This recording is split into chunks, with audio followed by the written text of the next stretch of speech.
గాలిలో యోగా అదెలాగా? పూర్తి వివరాలకు చదవండి రేపటి సాక్షి దినపత్రిక.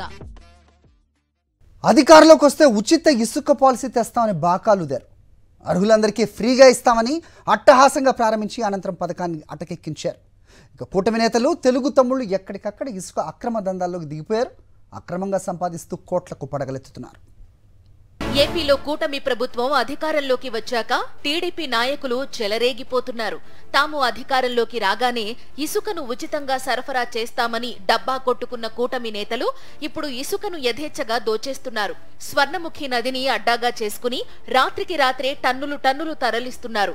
నదిలోని ఇసుకనంతా రాసులుగా పోసి గుట్టు చప్పుడు కాకుండా తరలిస్తున్నారు. ఉచిత ఇసుక ముసుగులో ఏపీలో సహజ సంపద దోపిడీ అడ్డగోలుగా సాగుతోంది. తిరుపతి జిల్లాలోని స్వర్ణముఖి నదిలో అర్ధరాత్రిళ్లు అనధికారికంగా ఇసుక తవ్వకాలు జరుగుతున్నాయి. పేదల పేరుతో పచ్చనేతల స్థావరాల్లో ఇసుక నిలువలు పెరిగిపోతున్నాయి. ఆ ఇసుకను చీకట్లో గుట్టుగా సరిహద్దులు దాటిస్తున్నారు. పచ్చనేతల ఒత్తిళ్లకు భయపడి అధికారులు చూసి చూడనట్లు వ్యవహరిస్తున్నారు. వాకాడు మండలం బాలిరెడ్డిపాలెం, కోట మండలం పుచ్చలపల్లి, దోరువుకట్ట, దెయ్యాల దెబ్బ ప్రాంతాల్లో ఇసుక అక్రమ దందా సాగుతోంది. స్వర్ణముఖి నది పరివాహక ప్రాంతాల నుంచి జిందాల్ పవర్ ప్లాంట్కు యథేచ్ఛగా ఇసుకను తరలిస్తున్నారు. చిట్టమూరు మండలం తిమ్మారెడ్డి వాగు, మల్లాం రొయ్యల వాగు నుంచి రాత్రి వేళల్లో ఇసుకను తెలుగు తమ్ముళ్లు ఇష్టానుసారం తరలిస్తున్నారు.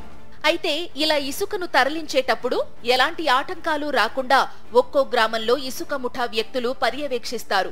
ఆ గ్రామాల నుంచి ఇసుకను వాహనంలో దాటించినందుకు వారికి డబ్బులు ముట్టజెబుతున్నట్లు వెల్లడైంది. అధికార వండతో మొత్తంగా ఇసుకాసురుల అవతారమెత్తారు తెలుగు తమ్ముళ్లు. స్వర్ణముఖి నదీ తీరాన్ని అడ్డాగా చేసుకుని చెలరేగిపోతున్నారు. రాత్రికి రాత్రి లారీలు, ట్రాక్టర్లలో ఇసుకను లోడ్ చేయించి సరిహద్దులు దాటిస్తున్నారు. స్వర్ణముఖి నదిలో లోడింగ్, జిందాల్ పవర్ ప్లాంట్ లో అన్లోడింగ్ అన్న చందాన సాగుతోంది తెలుగు తమ్ముళ్ల ఇసుక దంద. ఇంత జరుగుతున్నా అధికారులు పట్టించుకోవడం లేదనే ఆరోపణలు బలంగా వినిపిస్తున్నాయి. ఇప్పటికైనా స్పందించి ఇసుక అక్రమ రవాణాకు అడ్డుకట్ట వేయాలని కోరుతున్నారు.